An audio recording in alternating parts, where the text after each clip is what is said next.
Starting us off at number 10 with the cunning killer. On a hot summer's day in Southampton, New York, a woman pulled into a gas station, and as the attendant pumped her car, the woman told him that she was in a hurry because she had to pick up her daughter in East Hampton. All of a sudden, a well-dressed man walked over to her car and started talking to her. He said that his rental car had died and he needed to get a ride to East Hampton for a very important appointment. The woman said that she would be very happy to give him a ride, so she put his briefcase in the back seat, and he said that he needed to use the washroom very quickly. So the woman looked at her watch, and then she panicked because she was running extremely late. She totally forgot about giving this man a ride, and she took off to go pick up her daughter. Once they got home, she realized that she left the poor man stranded, and she thought to look inside of his briefcase for some ID so she can try to contact him, return it. But once she looked inside, she noticed that there was a butcher knife, duct tape, and clear plastic wrapping. This is exactly why you should never pick up hitchhikers, because you almost became that person's next victim. The dead boyfriend fatally comes onto this list at number 9. A young woman and her boyfriend were on their way from home on a date one night when suddenly his car ran out of gas. It was very late at night and they were literally in the middle of nowhere. The boyfriend got out of the car and told his girlfriend that he was going to walk to the nearest gas station, but she should, lock the doors because it's not safe. After about 10 minutes, she sees a shadowy figure quickly approaching her car. When he gets closer, she notices that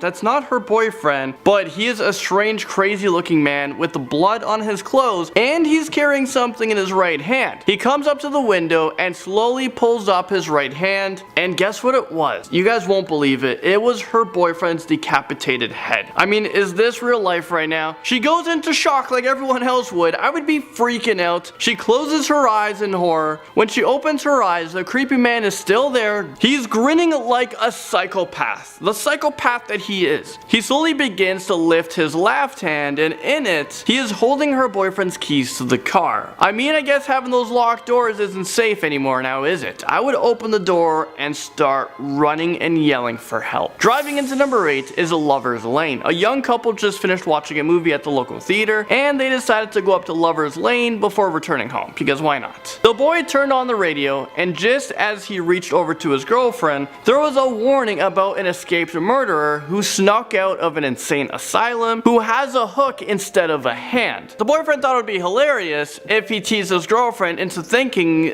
that there was a serial killer lurking around Lover's Lane, so he's trying to scare her a little bit. He thought that she would want to cuddle up to him because she was scared, but instead she insisted that they went home. Once he dropped her off at home, she began to yell and faint. The boy jumped out of the car and saw that on the door handle was a bloody hook. There are so many urban legends about a man going on a murdering spree with a hook, so this could actually be a true story.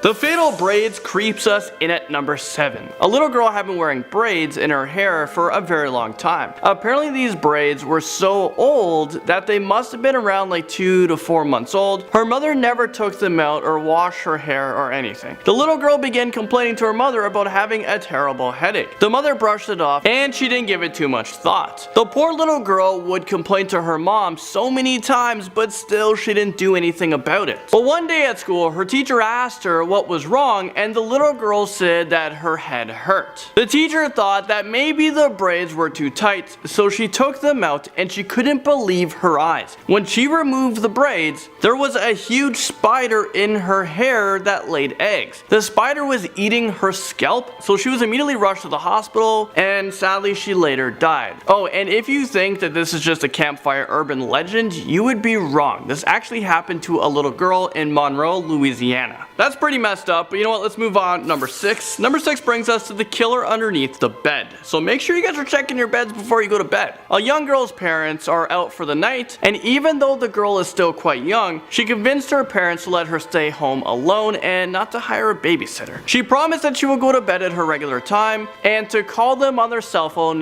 before she goes to sleep. The little girl is almost asleep, but she began to hear some dripping noises. She looks out of her window to check if it's raining, but it wasn't. So she jumps back into bed and hangs her arms over the side, and then she felt her dog lick her hand. So the little girl gets up again to turn off the lights, but the dripping noises started to continue. So finally she checked her closet, and she can't believe what she saw. Her dog was hanging in her closet, dripping in blood. Well, there was a note attached to it, and this is what it said. It said, "Humans can lick too." I mean, this is just so creepy. There have actually been a lot of cases where strangers are found living behind the walls or in attics of people's homes. So I have no doubt that something like this has happened before. The clown statue scares us in at number 5. A teenage girl was babysitting for a wealthy family in California. They had a very large house with a ridiculous amount of rooms. Before the parents left their fancy dinner reservations, the father told the babysitter that once the children are asleep, you should go to this room to watch TV. He didn't want her to wander through the house, so she agreed. Once the parents took off and the kids were in bed, she went straight to that room to watch her show. But once she got into the other room, she noticed that there was a creepy clown statue, right there in the corner of the room. She tried to watch TV, but she couldn't handle this creepy clown statue, so she called the father and asked if she can move it to another room. He immediately said, "Get out of the house, go to the neighbors, and call 911, and then call me back." She frantically did what he asked, and when she called him, he said that they don't have a clown statue, and the children have been complaining about a clown watching them as they sleep. He thought that they were just making it up, but apparently they weren't. So the police came to the house and arrested the clown, who ended up being just a little person living in their house, watching the family as they slept. Yeah, kinda creepy. There are so many other creepy stories like this that have happened in real life. If you want to see that video, you guys can actually click right over here. This is the top 10 scary home break-in stories. The hide and seek game gone horribly wrong is in at number 4. Back in the 1970s, a young couple decided that they wanted to get married right after high school. The father of the bride was extremely wealthy, and he owned a large mansion, so he could afford to throw them a massive wedding. After the wedding, they had a huge reception in an old building, and everyone, they got pretty drunk. When there was around 20 people left, the groom thought it would be fun to play a massive game of hide and seek. That sounds so funny to me. At a wedding, you're playing hide and go seek. Well, after 20 minutes, everyone had been found except for the bride. People were looking everywhere for her. They tore the entire place apart, but they had no luck finding her. Like, where did she go? The groom was heartbroken because he thought that his bride ran off. Well, 3 years later, a woman was cleaning up this old place when she went up to the attic and discovered an old trunk. You guys kind of know where this is going. She dusted it off and opened it up to only find the bride inside. Apparently the bride decided to hide in the trunk for the game, but when she sat down, the lid fell on her, knocking her unconscious, locking her inside. She suffocated, and when the woman discovered her, she was just rotting there with her mouth in the shape of a scream. That is brutal. Now at number 3, we have the babysitter. A married couple decided to go out one night, and they called their teenage babysitter to watch their children. When the babysitter arrived, they told her that the kids are already asleep, so you don't need to disturb them, and will probably be out late. So the babysitter starts to do her homework when all of a sudden the phone began to ring. She answered it, but hears no one on the other line. After a few minutes, the phone rang again, and this time a man says in an extremely scary voice, "Have you checked on the children?" And then he just hung up. She thought that it was the father calling and he lost connection, so she ignored it and went back to do her homework, but then the phone began to ring again. This is like a movie. It was the same creepy man asking if she checked on the children. She became really scared, so she decided to call the police. They traced the call, and they said that she should leave the house immediately because the phone call was coming from another room inside of the house. Once she ran out, a policeman was there with a gun, and he was able to shoot and arrest the deranged psychopath who entered the house. After they dragged the man out of the house, he whispered to the babysitter, "I wish this was your blood all over me." And after the police went upstairs to check up on the children, they discovered that they had been brutally murdered in their beds. This is exactly why you should lock your doors at home. I mean, this is a pretty scary world. Okay, moving on, the scarred man comes in at number 2. A young woman was driving home after a long vacation when all of a sudden, a huge thunderstorm began. She realized that she was very low on gas, so she decided to pull over at the next rest stop to fill up her tank. She finds herself in a deserted town, but the rundown gas station had an open sign on it. As she pulls into the gas station, a tall man with a badly scarred face comes running through the rain and starts to pump her gas. The woman felt, a little bit uneasy, so she rolled her windows down only enough to hand him her credit card. He grabbed it and ran inside. The man came back outside and told her that her card was declined and that she has to come inside. The woman debated on just driving away without paying. I would probably do that personally, but she decided to run in and quickly take care of the bill. So once inside, this man grabbed her arm and then he started to talk to her. His voice was hard to understand and she became frantic, so she ran back to her car and left as soon as possible. As soon as she was on the road, she saw something moving behind her in the rearview mirror. She saw a man in the backseat holding an axe. So the scarred man at the gas station was only trying to warn her. That's why there are so many warnings out there that remind you to look in the back of your car before getting in, because you never know who's lurking back there. Someone's in the back seat!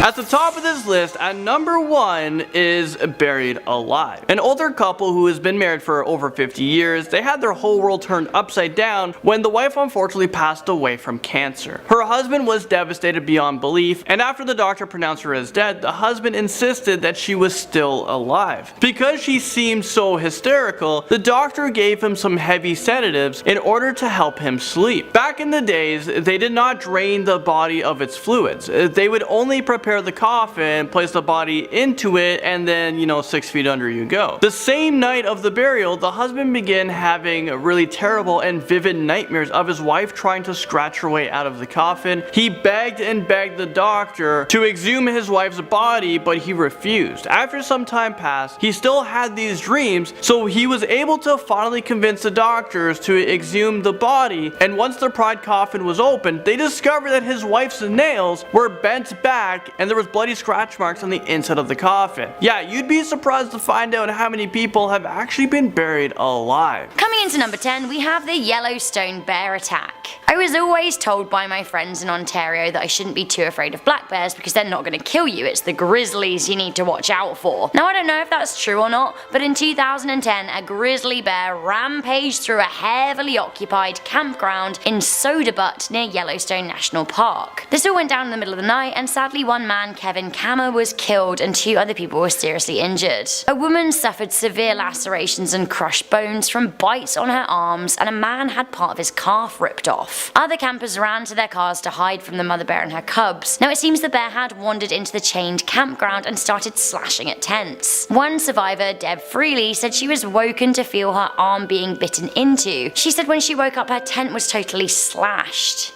Worryingly, she said nobody stopped to help her. She only survived by playing dead and after a while was able to grab her bear spray, although at this point the bear and the cubs had moved on and eaten another man. The attack was the most vicious and brazen in Yellowstone since the 1980s. The bear sadly after that was euthanized. Okay, next up, let this be a warning to anyone who uses a mini barbecue and brings it into a tent for warmth. Don't do it. Coming into number 9, we have death by carbon monoxide. In 2013, a 14-year-old girl was killed by fumes when her parents placed a bucket barbecue in the tent that they were sharing. Their family tried to minimize the fire damage but had no idea that contained burning coals produce carbon monoxide. Now if this is trapped in an enclosed space like a tent, it can and will kill. The incident took place at a campsite in Bucknell, Shropshire, United Kingdom. Hannah Thomas Jones was the closest to the barbecue and died overnight. Her mother Danielle Jones suffered carbon monoxide poisoning. She woke up and she couldn't move her limbs. Sadly, other members of the camping party found the child's body in the morning and called an ambulance, but it was too late to save her. Once again, don't bring coals or anything like that into your tent while you're camping. Coming into number 8, we have camping with the clan. There is a Reddit thread in the Ask Reddit section all about creepy and unsettling camping stories. Beer Hunter 420 said that they were camping near a river when they'd been fishing and kayaking. They set up their tent with their friends in a purposefully remote spot hoping for a quiet escape.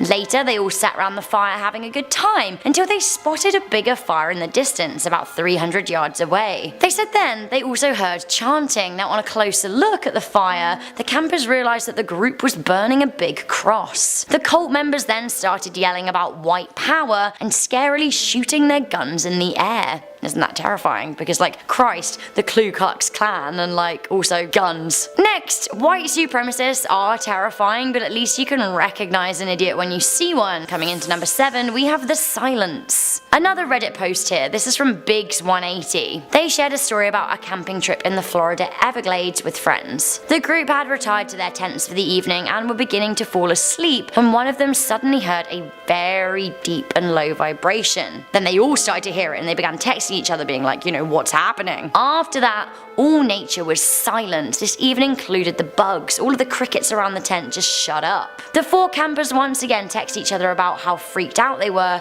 careful not to break the eerie silence. Eventually all of the creatures started making noise again, but all of the campers didn't sleep a wink. When nature unanimously falls silent, you know that something big is going down. Coming into number 6, we have the Hangman's Tree. The Holcomb Valley Campground in Big Bear, California is a lovely place to camp, just don't go wandering near Hangman's Tree. The camping ground is near a mining ghost town, and if the ruins of an old settlement weren't enough to freak you out, nestled deep within the woods is Hangman's Tree, and this is an area that was used to enforce the law or even enact revenge in the 1800s. The area was huge with the Californian gold rush, and it attracted a few unscrupulous characters who were brought to justice here. Many campers who have hiked to the tree have reported paranormal goings on and strange whisperings in the area. Some say that a gold smuggler uttered a curse as he was hung by the tree. I'm not sure that I'd fancy camping near all that bad juju. Coming into number 5, we have the ghosts of the Hawaiian night marchers. On the 5th of July 1995, Ricky, his girlfriend Jennifer, his friend Richard and Richard's son Ryan all went camping on a Hawaiian beach. Specifically, they were camping on Mokulia Beach on the island of Oahu. While they were on the beach at 10 PM at night, they saw distant flashes of light.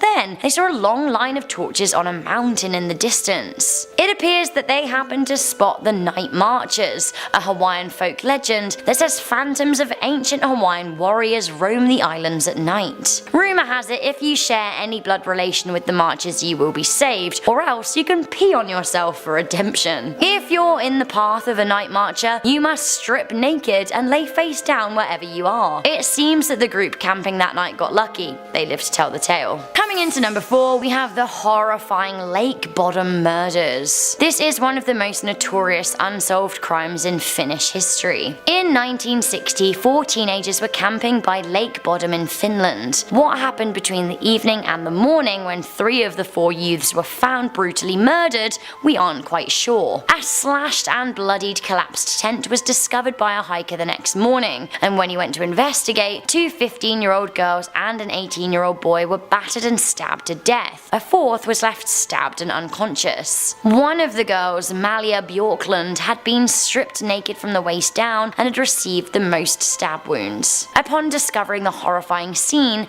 hiker Risto Siren called the police and an ambulance. Luckily, the life of 18-year-old Niels Wilhelm Gustafsson was saved. Gustafsson was the sole survivor. He had concussion, facial bruises and fractures. He recalled seeing a vision of a black and red clothed attacker, which is terrifying. Now I can't imagine being Siren, the hiker who found them all, having to see all of that with your own eyes. That would really haunt me forever. Coming into number 3, we have the Wells Gray murders. In the summer of 1982, Bob and Jackie Johnson, their 2 daughters Janet and Karen, and Jackie's parents Edith and George Bentley went camping near Wells Gray Park in British Columbia. The family were reported missing a week after Bob failed to show up for work. Around 5 weeks after they'd set off for their camp trip, their bodies were found in a burnt out car on Battle Mountain Road. They'd been shot in the head with a .22 caliber weapon. Fast forward over a year later, and 24-year-old David Shearing was arrested. He later admitted to stalking the victims at their campground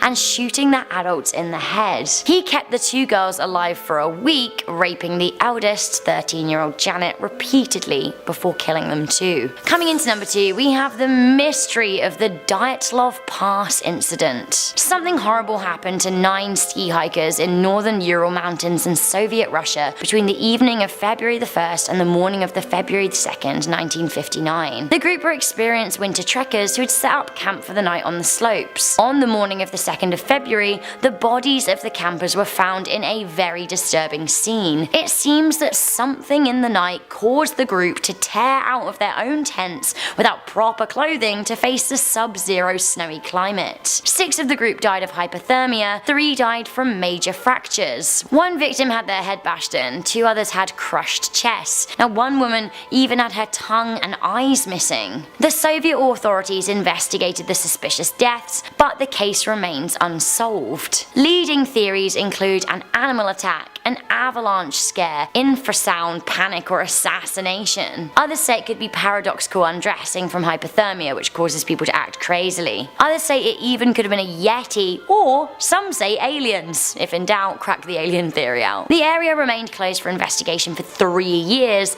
but it is now open and has been named the Dyatlov Pass in memorial of Igor Dyatlov, the 23-year-old leader of the group. Okay, so you think the rest of this list has been horrible? Well, the worst camping horror story comes from a terror attack in Norway. Devastatingly at number 1, we have the mass murder of 70 youths on Utøya Island in Norway. On the 22nd of July 2011, dressed in police uniform, Andres Breivik boarded a ferry to the island of Utøya. This was the location of the Norwegian Labour Party youth camp, a political party that Breivik absolutely detested. The annual summer camp was attended by around 600 teenagers. Now Breivik marched around the island, including the cafeteria, the campsite, the woods and rocky areas by the water, killing teenagers and young adults, often at point blank range. He killed youths hiding in their tents and many others as they tried to escape. A lot of the survivors managed to hide in caves around the island. Now the mass shooting lasted an hour and a half before the police could reach the island and help people. Of the 70 victims, the youngest victim was 14. Many of the rest were kids in their late teens and early 20s. A further 110 people were injured. Starting off at our number 10 spot, we have the middle of nowhere. This story starts off when this person was really young and on a camping trip with their family. They went to bed around 10 p.m. one night in their sleeping bag inside of the tent, and both their older brother and their mom were also there, and they were also heading to bed at the same time. This is all pretty normal camping stuff so far, but this is when things get a little weird. After falling asleep, the next thing this person remembers is waking up in the middle of the night, but they weren't in the tent anymore, and now they were suddenly somewhere in the middle of the woods, but they were still in the sleeping bag that they fell asleep in. Obviously, this would be absolutely terrifying to anyone, especially a child, so they start yelling for their mom, who then began yelling back, and of course, both of them were pretty panicked. Luckily, they weren't too far from each other, so the mom quickly found them, and everyone was totally safe and sound. But to this day, they still don't know how they ended up all the way out there in the middle of the woods, still inside their sleeping bag. In our number 9 spot today, we have the killer dog. Before I dive into this one, guys, please don't forget to hit the thumbs up button if you're enjoying this video so far, because it really helps us out. This story starts off with the storyteller hiking a trail with a few others. The group was descending the trail and they came across a family who had a dog with them. This family was standing more off to the side of the trail and they weren't moving, so our storyteller's group just kept descending down and walked past them. As they were passing, they realized that this family is all standing in a circle holding hands and the dog is in the middle of them. The first thought was that they were most likely praying, which is of course totally fine, but when they heard exactly what they were praying for, things got quite a bit more creepy. As they were walking past, they hear the dad of the family say, "Lord, please do not let this dog kill again." Excuse me? I have absolutely no idea what is going on with that dog, but I definitely wouldn't have wanted to be near when I heard the family say that. Needless to say, that group chose to hike some other trails on their camping trips from that point on. In our number 8 spot today, we have the masked stranger. Sometimes we see things, and while nothing overtly terrible happens, we just know that something very suspicious is going on. That is what happened on this person's camping trip at a site in Colorado. This person was just having an average camping day when a strange man walked out of the wooded area holding a very large knife, and for some reason he was also wearing a beekeeper hood. It was close to dusk at this point and he just walked through the camping area and then just headed back into the wooded area on the other side. Where was he going? Why did he have a knife? Why did he have a hood? I have a lot of questions for this man because this is certainly not normal camping behavior. If anyone out there has any idea of what this guy could have been doing, please let me know because I feel like I am going to have nightmares about this situation now. In our number 7 spot today, we have help. This story takes place on a camping trip at 11 p.m. when everyone was sleeping. This is of course in the forest, so it is very dark and you definitely would need a flashlight to see what's going on around you. This is a family camping trip, so there's a few people there, including one kid who's about 3 years old at the time. Since he's only 3, he can't speak in full sentences yet, but he obviously knows words. Anyway, so it's 11 at night, everyone's asleep, and then this 3-year-old starts crying, which wakes everyone up. The kid's dad of course asks him what's wrong, and the 3-year-old just keeps repeating, "Help, guy come." No one knows what this means, and the kid is obviously really frightened, which of course absolutely freaks everyone else out. No one slept for the rest of the night because of course they were terrified of whatever this child may have seen. I am hoping that this was just a bad dream that the kid had and that there was never any strange man. In our number 6 spot today we have the tent roof. This story starts off with a couple who took a camping trip when they were just 19 years old. The couple was at a camping site in northern Scotland and they were in their tent. It was just before bed, so it was of course dark out, and one of them was reading a book by the light of a flashlight. Nothing too crazy, but then all of a sudden the top of the tent starts coming down towards them. The roof was going down so far that they had to lay down in order for it to not touch them. As they're laying there, this is when one of them realizes that they can clearly see 10 fingertips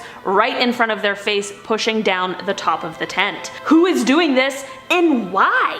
I honestly have no idea. Maybe they were trying to see if someone was in the tent, but then that leads me to the question of why would they want to know? Unfortunately, we'll probably never know for sure. In our number 5 spot today we have Florida camping. This camping story comes from Florida, and man, this one grosses me out. This person was winding down from a beautiful day in the wilderness and was ready for bed, but as soon as it got dark, suddenly their tent was absolutely covered in hundreds of rats. I'm honestly stressed out just thinking about this. They explained that these rats were absolutely everywhere. They were climbing up the ropes and were even on top of the tent. This camper got out of the tent and started a fire. They stayed up all night because, of course, how could you possibly sleep after that? The rats left and this person felt like they had all gone, and hopefully all the rats just moved to another spot, so this person decided to risk it and stay another night, which I personally think is insane. Of course, once it got dark again, the rats returned, and it seemed like there were even more this time. The camper did the same thing as the night before and got the fire started, which again made all of the rats leave, thankfully. When morning hit, they packed up their camping equipment because it was most definitely time to head to another spot. Has anyone else experienced this kind of a thing? I honestly probably would have packed up and left immediately if I ever had to go through that. In our number 4 spot today we have the dawn hike. This story is one that I absolutely could not imagine. One day 2 guys were hiking at dawn on one of their camping trips. I feel like dawn would be such a nice time to go hiking because you can get the most beautiful sunrise view. Anyway, the 2 were walking along the path when one of them hears a zing right by their ear. They said at first they thought it was like a bird chirp or something, but then a second later, right in front of them, they hear and see a tree pop and crack. This is when they both realize at the same time that they've just been shot at. And considering how close all of the sounds were, they were very close to actually being hit. They book it out of there and of course head to tell a park ranger, which is the best thing to do in that situation. The ranger of course quickly went to investigate, and they found a man who was hunting illegally. Thank goodness no one got hurt and that they were able to stop this man before anything worse happened. I'm not sure if he thought those 2 guys were animals or something, or if he was trying to shoot at something else, but this whole situation could have been very bad. In our number 3 spot today we have group camp. This story starts off with a group of friends all on a camping trip together, which I have to say really does sound like a very fun time. One night on this trip they were all sitting around the fire hanging out when something strange began to happen. Someone or something began throwing rocks at them and their tent. They all looked around and searched a bit to try and find out where the rocks were coming from, but it was so dark they couldn't really see anything. They figured that maybe it was just some people from another site close by who were trying to play some sort of freaky prank or something like like that. A few hours later, after this weird rock incident, they heard an absolutely piercing scream coming from the woods. Could these two things be related? Who knows for sure, but it is definitely safe to say that the friends didn't really sleep much for the rest of the night. In our number 2 spot today, we have this old crime scene. This story starts off with this person's annual trip to see their dad. Every summer the pair would take a trip to go camping in the mountains, but one year they had an experience they'll never forget. They were hiking down a slope when they saw a really old rifle sticking out from a tree. This is obviously unusual, so they got closer to check it out, and they realized that it had obviously been there for quite some time, as the tree had grown around the rifle. As they got even closer, they noticed a small cave, which they decided to go into. This is when they found a few personal items like cans of unopened food, a rusted pot, and an old wool blanket. You know, things that made it seem like at some point someone was living inside of this cave. The dad went over to the blanket and unrolled it, and this is when it revealed a shirt with holes and blood stains that was all crumpled up inside of this blanket. Did these two stumble upon some super old crime scene? They unfortunately aren't exactly sure what happened here, but it is all very, very suspicious. And in our number 1 spot today, we have the whistling. This very eerie story comes from a couple, and it takes place at a pretty empty campsite that was located in California. The pair set up their camp, made some food for dinner, and headed to bed one night, but in the middle of their sleep they were woken up by a sound. This sound was actually the sound of a person whistling in the tune of "When the Saints Come Marching In." The pair laid frozen in fear, just hoping that if they remained silent, this person would just carry on with their business, but things took an even creepier turn. The whistling turned into chanting, and this person was saying, "When you sleep here, you disrespect me, and when you disrespect me, you disrespect the US Marines." I have quite literally no idea what they mean by that, but this is obviously just a bad situation to be in. The couple quietly snuck out of the tent and got into their truck, where they drove to the nearest motel in the closest town. In the morning they headed back to the campsite so that they could collect their belongings that they had to abandon. When they got there, there was another family there who had stayed the night there as well. This family explained to them that the singing and chanting continued for another 2 to 3 hours after they had escaped in the truck. I can't believe that this family stuck it through the night, because I absolutely would have noped out of there as quickly as I possibly could. Who knows what that whistling guy was up to, but he definitely knows how to freak people out.